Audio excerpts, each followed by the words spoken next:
nuolatinis savęs smerkimas visiškai prieštarauja tam, ką mums numatė ir parūpino Dievas. Deja, daugelis žmonių net ir žinodami neigiamą savęs smerkimo ir nuolatinio kaltinimo pasekmes, vis tiek negali atleisti savo.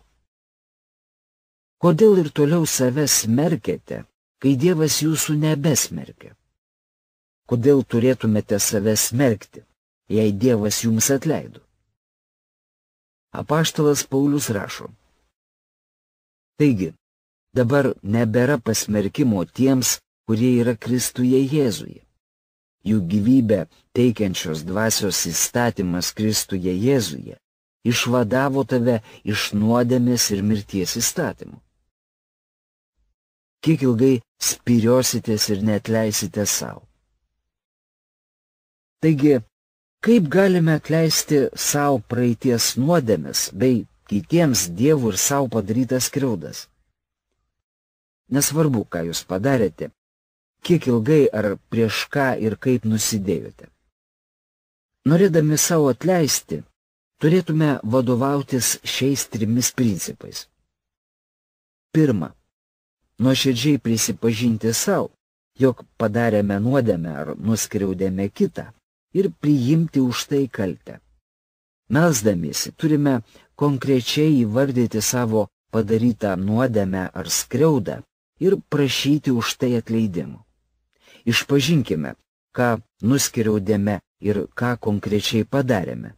Tai reikia padaryti sąžiningai ir atvirai. Antra, patvirtinkime, jog tikime Dievo atleidimo pažadu.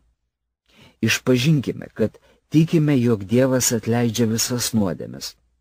Nesvarbu, kada ir ką būtumėte padaręs, Dievas vis tiek jums atleis. Jei nuoširdžiai atgailavote, Jis tikrai jums atleido.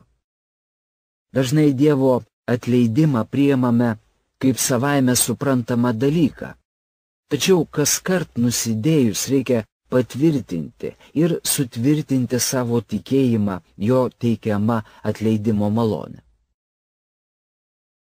Jeigu išpažįstame savo nuodėmes, Jis ištikimas ir teisingas, kad atleistų mums nuodėmes ir apvalytų mus nuo visų nedorybių.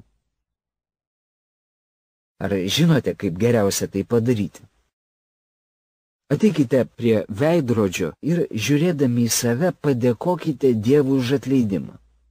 Tada, žiūrėdami į savo atvaizdą veidrodyje, remdamasis Dievo atleidimu, pasakykite, jog atleidžiate savo ir išlaisvinate save nuo kaltės už kitiems padarytas skriaudas bei nuodėmes. Šis žingsnis yra laisvos valios veiksmas. Ar galite padaryti ką nors daugiau nei pasitikėdamas didžia Dievo meilė, jo gailestingumu ir jums teikiamu atleidimu, paprasčiausiai nutarti savęs nebesmerkti?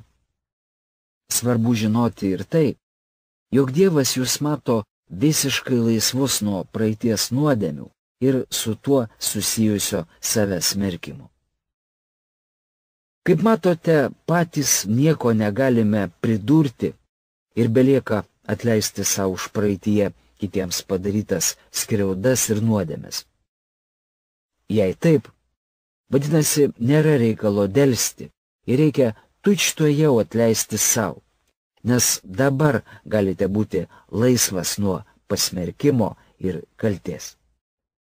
Velnias bandys priminti jums praeitį ir tuo vargins, bet jūs jo nesiklausykite. Dievas atleido praeities nuodėmes ir velnias bejėgis.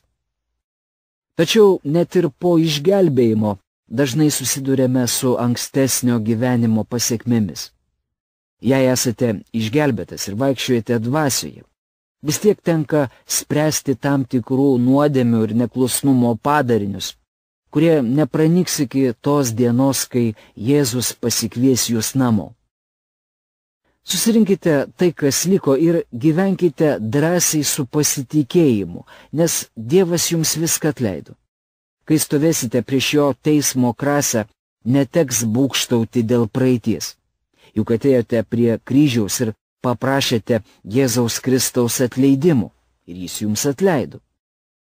Na, o šėtonas visuomet stengiasi priminti praeitį. Tuo tarpu Dievas niekada to nedaro.